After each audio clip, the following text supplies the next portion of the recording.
Hello guys!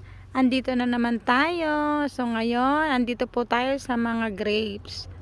Ayan, napakadami nila.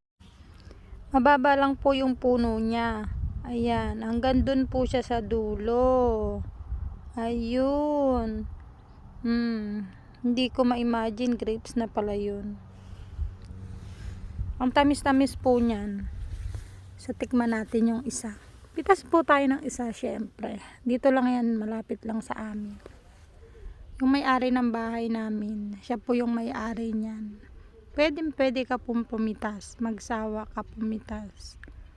Mahilig sila magtanim ng ganyan kasi nilalagay nila. Uuwi na ako guys. Syempre kailangan may dala ulit ako.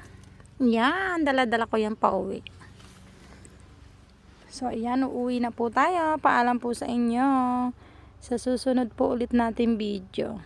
So, ipapasyal ko ulit kayo kung saan tayo may makikitang kakaiba. O, diba? Thank you for watching.